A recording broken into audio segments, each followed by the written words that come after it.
Pilgrimage for Brian Hall, A Spiritual Journey of Relevance, from the ruins of Barking Abbey to Canterbury Cathedral, by Lee D. Miller. That's me. Right, we're on to day 4. Tuesday, the 28th of June, 2011. Seeing as I was on private land and there was no rush to leave early, I treated myself to a lie-in that morning. It was exactly what I needed after the night before, and I was pleased not to feel any ill effects from all the beer I drank. Good quality beer, that German stuff, I thought. I raised myself at about 9:30 AM and noticed that it was a bit cooler that day. The sun shone in patches, but there appeared to be heavy clouds in the sky. I implemented my morning routine and then found a tap in order to refill my water bottles once more, by which time it was past 10 o'clock. I thought that represented a civilised moment after the late night Val and Andy had had to knock on the Vigo Inn's back door and bid them a farewell. Val answered and beckoned me in, and Andy was sitting at the table in the kitchen. He wished me a good morning and then offered me a cup of tea, which I duly accepted and appreciated. We talked the usual breakfast table pleasantries, and I thanked them once again for their kindness and promised to say a prayer for their abundance when I reached the crypt in Canterbury Cathedral. They were pleased that they could help and wished me well on the rest of my journey. They said that I was welcome back whenever I chose and that they would be glad to see me again. Andy then took it upon himself to declare that I was now their little pilgrim friend. It's good to have friends, I thought, but not so much of a little. I joked to myself. I wished them well too and finally departed. That was nice. That was very nice indeed, I thought. The next section of the North Downs Way was very delightful, and I was pleased to discover that my now B-list celebrities really felt like they were on the mend.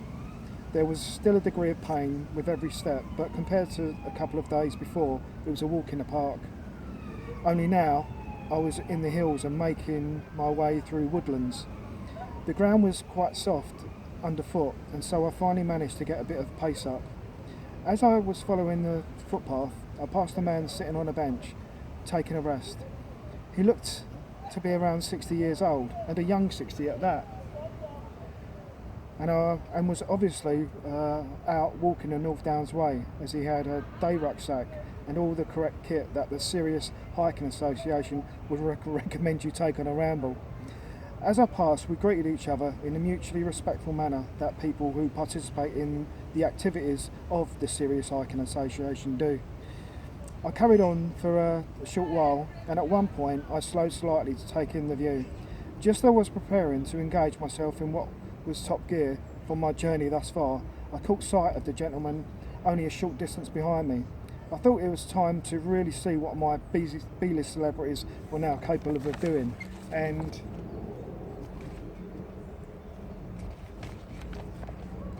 so I started to walk at what would have been 3/4 of my normal top speed pace.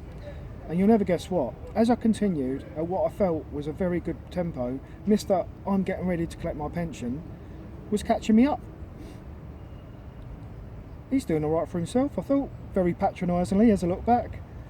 After another 10 minutes or so, the young looking elderly fellow finally caught up with me and we began to walk along together. He made some introductions and I did the same, and I was actually quite glad of the company. Usually when I'm walking, I can't bear to be talking all the time, but sometimes, and like in that moment, it makes a refreshing change from just one's own thoughts. He began to tell me about himself, and it turned out he was a keen outdoors type like myself and was doing the North Downs Way in sections. Wow, a branch just fell from the tree. I'll show you later. Wow.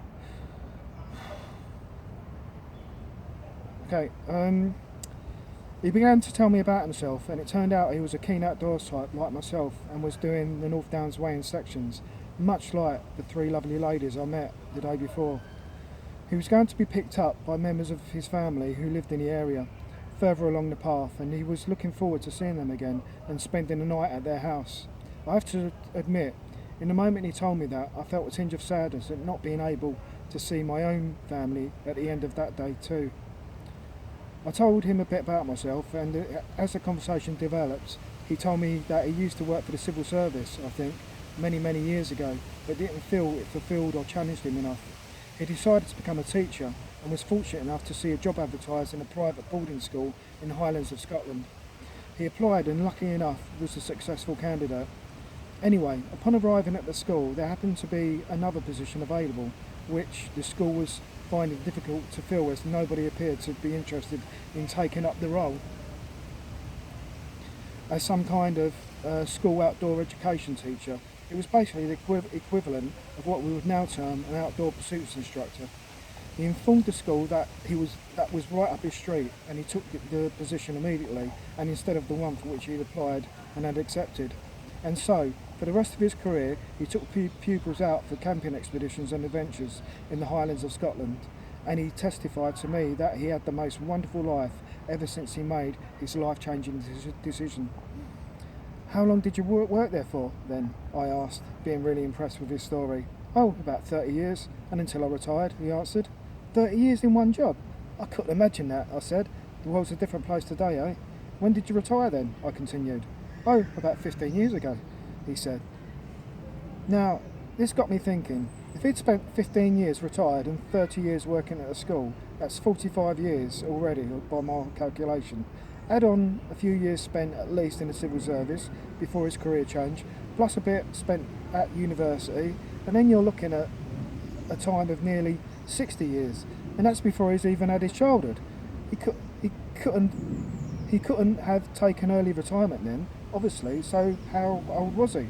And so I asked. "I'm sorry for asking, but how old are you then?" I inquired, quite apologetically. "Don't be sorry at all. I'm 75, he declared with immense satisfaction. I was staggered. I was absolutely gobsmacked. You could have knocked me head off and kicked it into the clouds. "You're having a bubble bath, mate. 75? God blimey, Squire. I've never have known. I had you down for 60, going on 55. I said, suddenly feeling dizzy on my feet. "Well, I'll tell you what, I hope I'm in the shape you are when I touch wood, reach 75. Top draw, that's amazing." He appeared to enjoy the surprise, but I was sure he got that kind of reaction all the time. The thing was, even though I had problems with my unmentionables and I was carrying a full backpack, I was still walking at a pretty impressive pace, and I'm a pretty fit bloke, and when I want to, I do move some, and at that time I was definitely in the mood for it. But this 75-year-old was outstriding me, and I've got to be honest, I was struggling to keep up with him at times. Bloody old people. It was so impressive. I was so impressed. In that moment, that geezer was my hero, and he was everything that I aspired to be if I could reach that grand old age. Hope springs eternal, eh? And you'd need an eternal spring in your step if you were going to keep up with that fellow. We reached the edge of the woods, and before us lay out fields of golden barley stretching out over the rolling hillsides and surrounded by beautiful deep green hedgerows and woodland. It was an exquisite sight. The rolling path was directly through the middle of the barley field, and the golden crop approached waist height as you traversed it. I loved those moments walking through there. I felt so at one and so at peace. There was no need for any words, just a need to absorb and appreciate. The world was perfectly silent and the air stood still. As we walked on further, we noticed that there was a chill in the air and that there were black clouds gathering around us. It looked as if we would soon be hit by the fall of rain, but I was still mildly optimistic that it might miss us. We pressed on, coming to the last barley field before a road at Cuxton. We saw waves of heavy rain making their way towards our position from the distance, and the first fine droplets of water began to fall around us. We quickened our pace accordingly, but halfway across the field, the gentleman stopped suddenly and pulled out his mobile phone. "The road ahead is where I'm going to be picked up. I wish you a goodbye from here," he said. It was a strange and immediate way to say goodbye, but I obliged and wished him well too.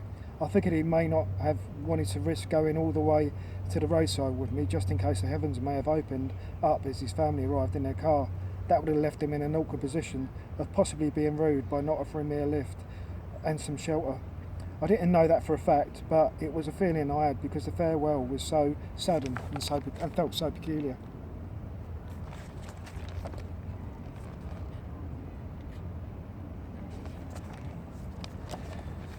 It was cool with me though, and I didn't mind. I continued on, and sure enough, just as I reached the edge of the barley field, the heavens opened up and it began to rain like I rarely have seen rain before.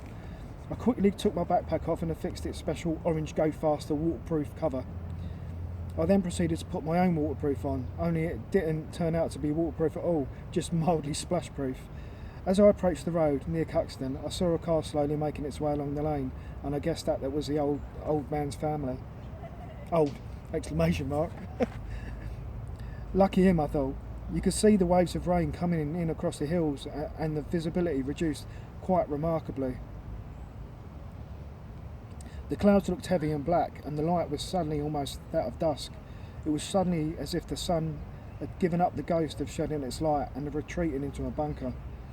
A wind had picked up and started to blow the rain horizontally, soaking me in moments, and I crossed the road to follow the path up the side of Mill Hill Wood. At this point, the path backs onto some gardens which boast 6-foot-high fences bordering the path. It appeared to be quite sheltered, and so I decided to stay there for a while, at least until I thought the worst of the weather had passed. After about 15 minutes, however, it was clear that this would not be the case. As the trees above me became more and more saturated, the safe haven I found lost all of its UN peacekeeping status, and I discovered it wasn't such a safe haven after all. I was forced to move on because it had suddenly become a case of either getting soaking wet while walking, or getting somewhere, or getting soaking wet while standing and getting nowhere. It had also suddenly got quite cold. I carried on by the side of the woods and through the fields.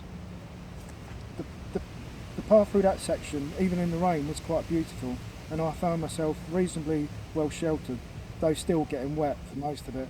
I eventually came out by a small car park, and the heavens just went up into another gear of precipitation. It absolutely fell down, and it was to the accompaniment of crashes of quite terrifying thunder and lightning. Mate, a serious storm, man. My God, I thought. Seeing as the heavens had upped their game once more, I thought I'd seek some shelter once again, and found a spot underneath some trees by an electric meter box. Yeah, I know what you're thinking. Good idea, Batman. With this distinct trace of sarcasm, but it was fine, and for 10 minutes or so it kept me drier than I would have otherwise been. After that, however, the rain penetrated even its deepest canopy, and I had no choice but to brave the monsoon once more. I followed the path just a bit further and gained my first views of the M2 as it crossed the River Medway. It looked quite an impressive sight, but then I was slightly gutted to find that the path went through an underpass underneath the A road above it, and which I could have been sheltered in for the past quarter of an hour. Instead, I took the opportunity to take harbour there, and after a short while the rain began to ease, and I waited for a little while longer before the heavy rain ceased altogether and a light drizzle began to ensue. Seeing as I was already wet, it seemed pointless to wait any longer. I continued on and followed the path across the flyover. I then saw that the path came out beneath the flyover and stretched out over the M2 bridge before me. From the position I was in, I could see another wave of heavy rain approaching, only this time it appeared to resemble a bank. It was coming fast, and so I took a shortcut by jumping over the crash barrier by the roadway and descended down the embankment to seek shelter on the path as it passed underneath the flyover crossing the M2. Sure enough, and literally within seconds of me arriving there, a full-blown electric storm began, and it was one of the like I've never experienced before. The sound of the thunder literally battered the flyover, and I could feel the solid concrete walls and almost see the bridge itself vibrate from its powerful sound waves. I ain't making this up. It was intense, man. It was scary, man. It was scary. I have to admit, I actually found it quite frightening. Oh, there you go. I should just carry on reading. Sorry about that. The sound impulses felt like bombs were going off, and the echo underneath the bridge was staggering to behold. What power the natural world possesses, I thought, and I wondered if I was actually safe taking shelter there. Where I was, I honestly questioned the strength of the construction.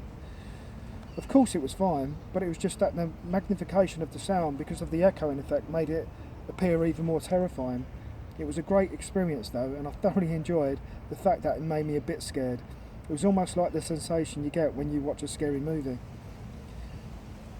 There appeared to be no way that the storm was going to pass any time soon, so I decided to take my backpack off and settle in for the long haul. The rain was so intense with the precipitated water so intense that the precipitated water had formed a small stream along the pathway underneath the flyover where I was, and I had to strategically position myself against the concrete wall in order to keep dry. The ground was also very dirty, and so I pulled out a plastic bag from my backpack so I could sit on it. I wasn't too uncomfortable.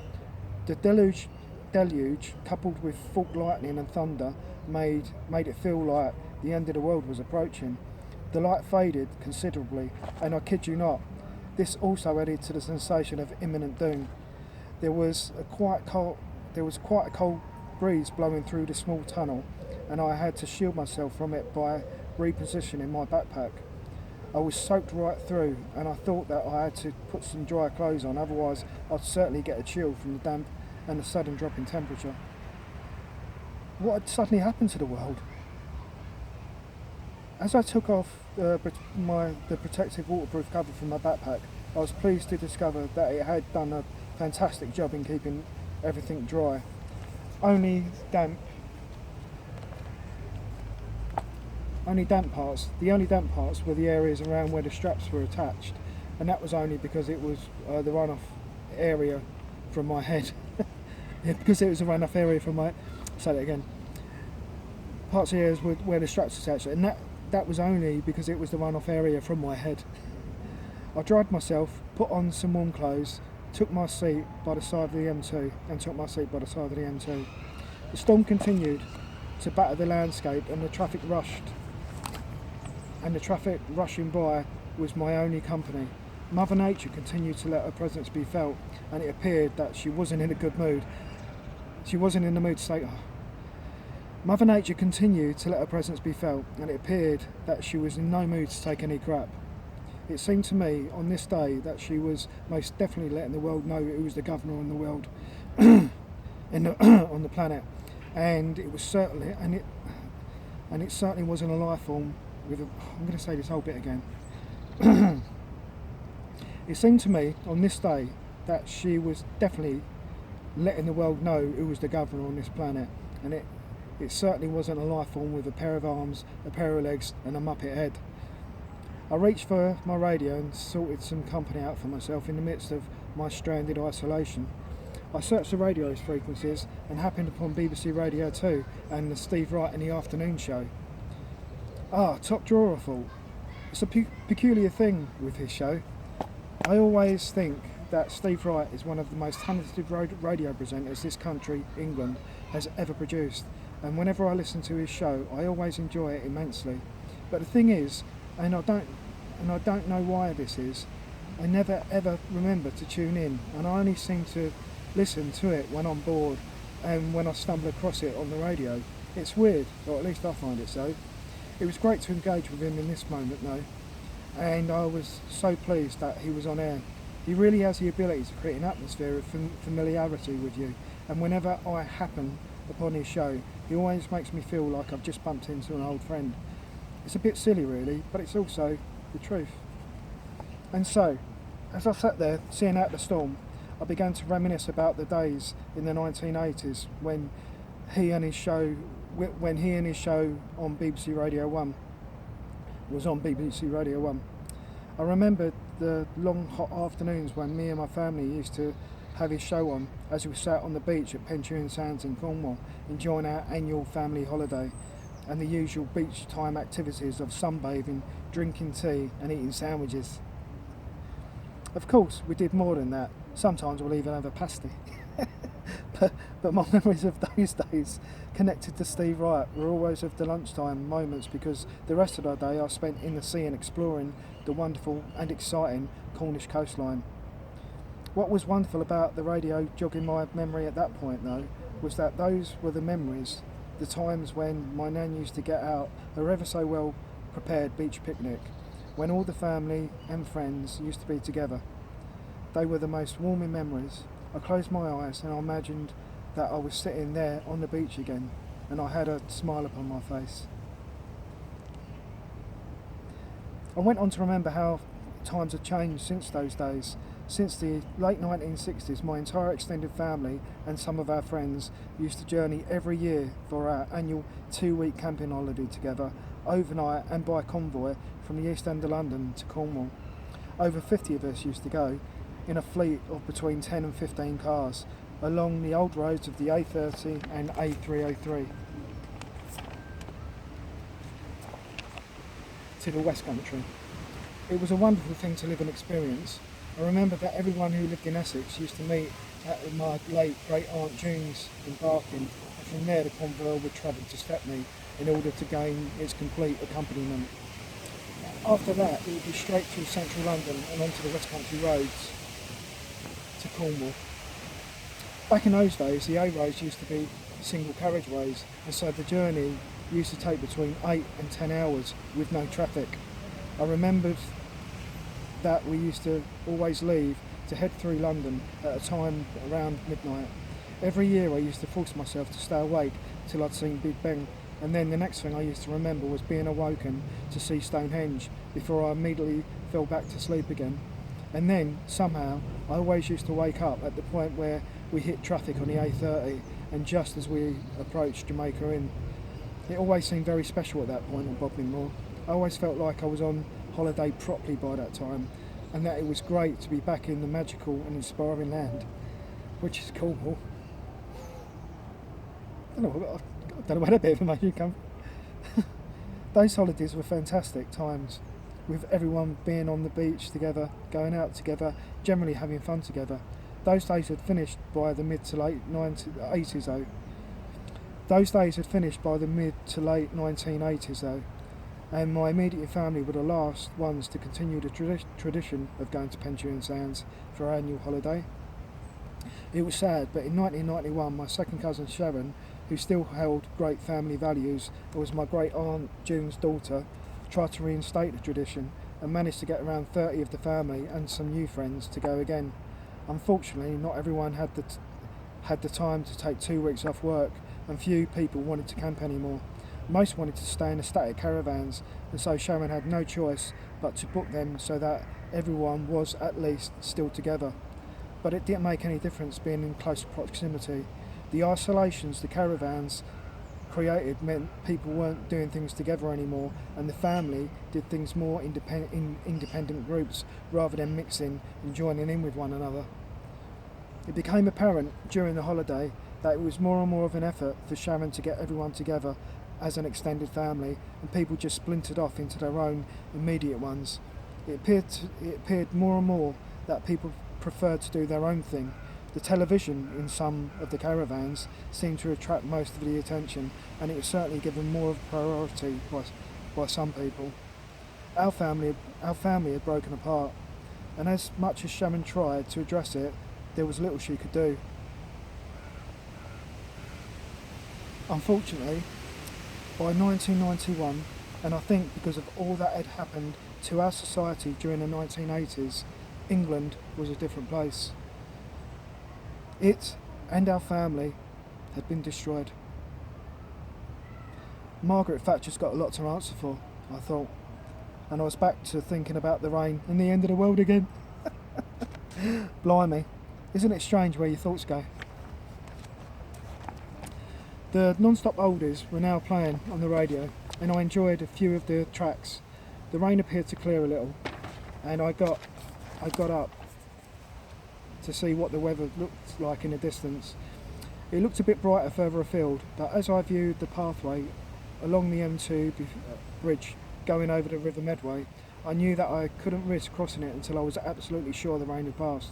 The crossing looked immense from whence I was standing, a good half a mile or so, and I thought it would be awful to get caught in the middle of another downpour of rain,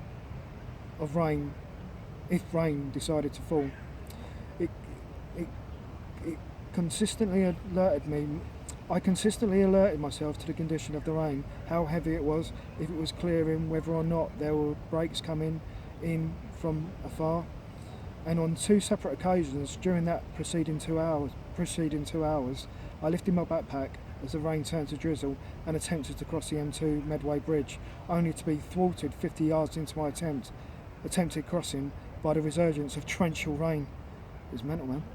Bugger, I kept thinking to myself, but then counting my blessings that each time I'd made an attempt crossing, I only had a short distance away from shelter after having to turn back once more.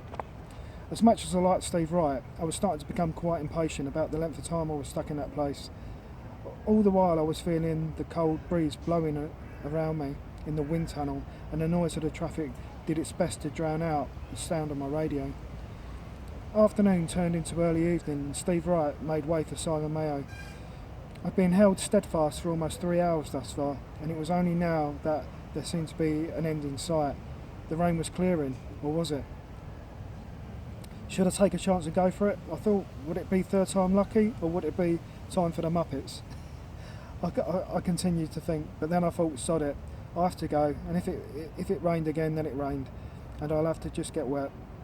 I'd had enough of waiting, and so I strapped my backpack on once more and made a beeline for the other side.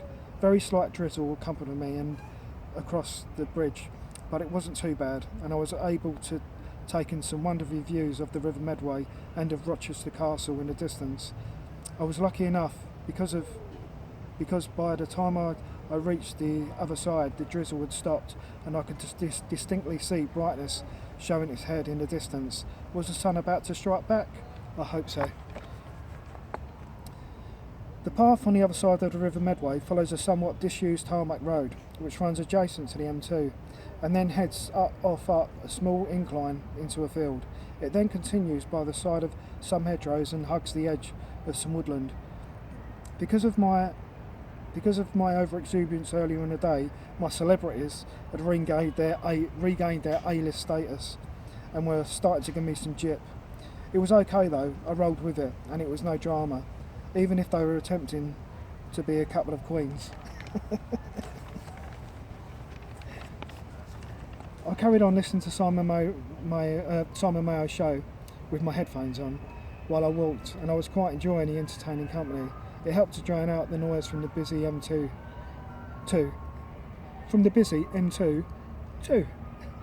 because I was hiking very close to the motorway at that point. I was wondering where I should head for in order to gain some supplies in camp that night, and so I consulted my map. I found that a village called Boxley was close to the trail, and the map indicated that it had both a pub and a public phone box. It looked a reasonable distance away from where I was, and I thought that I'd treat myself to a pub meal that evening for a number of reasons. Firstly, I needed to dry myself out. Secondly, I needed to warm up. Thirdly, I felt like a proper hot meal and a fine pint of English ale. And fourthly, because there was still rain in the air, and I thought that I'd be stupid to consider doing anything else. The North Downs Way eventually leads back to the Pilgrim's Way proper on this section, but there was a point where there was a divide in the paths again. One path went up to follow the brow of the hills along the Downs range, and another little track continued on the flat and in the direction I wished to head.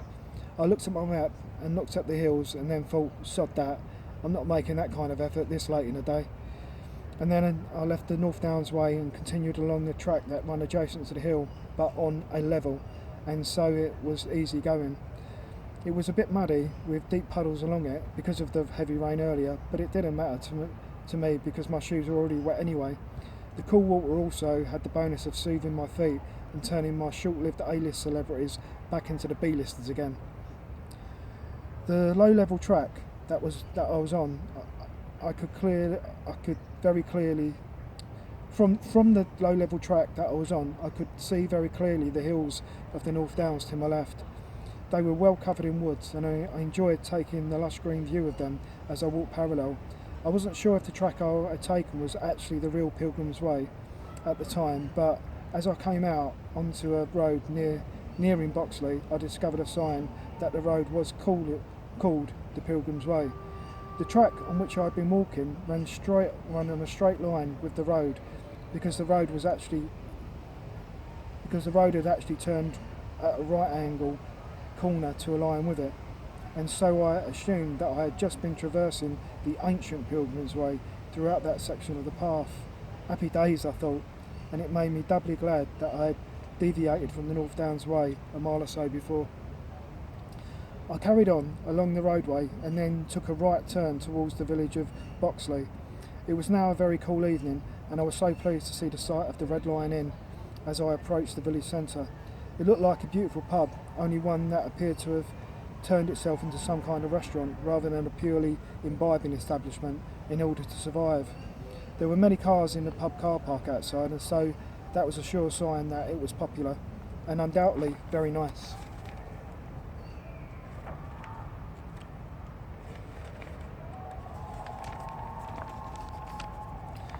I walked in with a touch of the drowned rat look about me,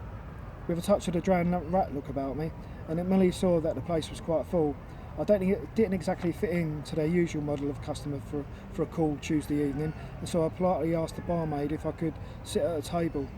It looked like a place where you may well have had to book a table in advance because it was so busy. She gave me a warm smile and said, "Yes, of course, if you can find one." I trundled around the bar looking for a table that was a little bit out of the way, and tried not to disturb the other patrons with my big clumsy backpack. I was getting some strange and awkward looks as I ambled around, but I didn't let it bother me. I eventually found a table near the back of the pub, but after I got myself settled in, realised that there was a bit of a draught and it was quite cold. I really didn't need that because I had to dry out, and when I went to the main bar to purchase my pint of ale, I noticed a table by the window which had just been vacated, and so I quickly rushed to gather my things and relocate there. This didn't seem to go down too well with the existing Tuesday evening dinner clientele, and I went on to receive a number of cold stares as I found my way through the tables with all my baggage once again. I could understand why, and I gave my profuse apologies as I went, because some of the gangways were quite tight, and the last thing you want when you're eating your tasty steak and ale pie is some cockney barging through with his backpack, jogging your elbow and knocking your fork out of your hand just as you're about to take a mouthful and consume it. I sounded like the quintessentially English Tom James Fleet in the scene from Four Weddings and Funeral. In that moment, sorry, I'm so sorry, and sorry, I'm ever so sorry, I am sorry. I think you get the picture. I resettled at my new table, which was also by a radiator, and I strategically arranged my things so that they had a chance to dry out. Not too messy, but just not